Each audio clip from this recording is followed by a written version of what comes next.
Hey guys, welcome back to another video. Today we'll be going over the New Orleans Pelicans signing Hunter Dickinson, who was a center out of Kansas, who's a UDFA. And guys, I made a mistake. So Trey Alexander was drafted last year, or was in the draft last year, not this year. So, but hey, he barely played, so you know. But anyways,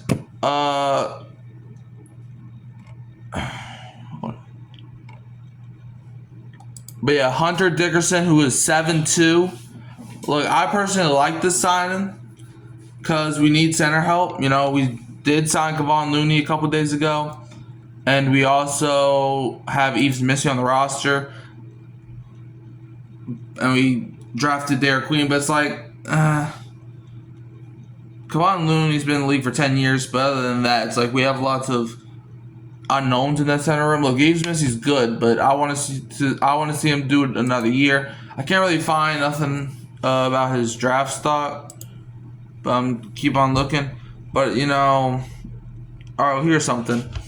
All right, Hunter Dickinson is one of college basketball's most polished and productive big men. His size, skill, and footwork allow him to dominate as a low-post scorer and interior presence. He has a soft touch around the rim, can finish with both hands, and is a strong screen setter and rebounder.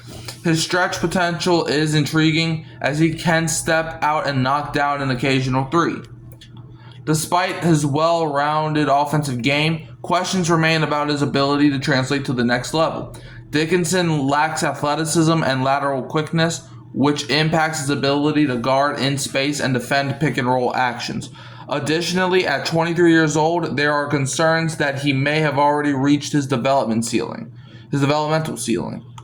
If he can improve his defensive mobility and limit turnovers, he could carve out a role as a floor-spacing skilled big at the professional level.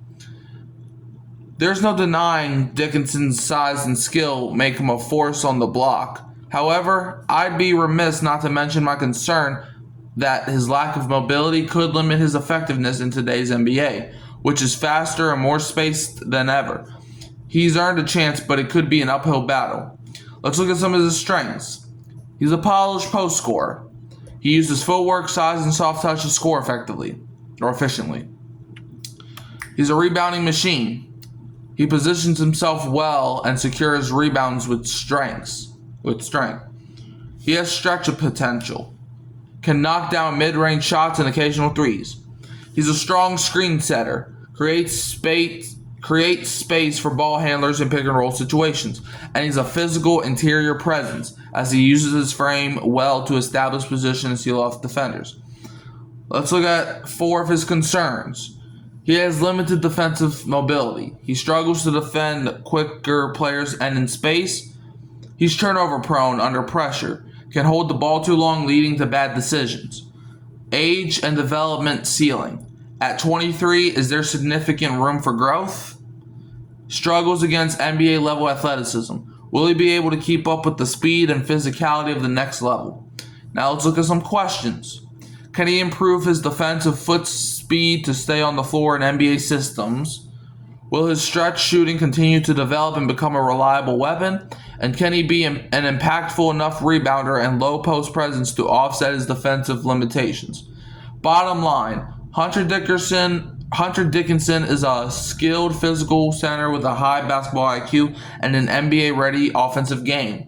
His ability to score inside, rebound at a high level, and occasionally stretch the floor makes him an intriguing prospect. However, his lack of mobility and defensive versatility could limit his role at the next level.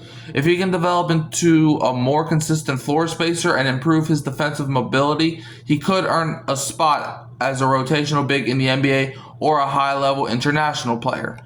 So that's a signing. I like the signing. You know, we get depth at center. He's going to be with Yves Missy and Kevon Looney and Derek Queen. Queen, he can play the 4 too. I won't be shocked if Dickinson does make the roster. He's most likely going to be playing in the Summer League, which starts this weekend. And I'm probably going to have some videos for that coming out later whenever the Pelicans start playing their Summer League games. You can always find me at Hurricane Mike, Kyle Phelps, and Keeping It Real Who That Sports Podcast. Don't forget to like, subscribe, share, turn the bell until you don't miss another upload. And I'm going to leave you as always with the Go Pels, and don't be a Buns fan.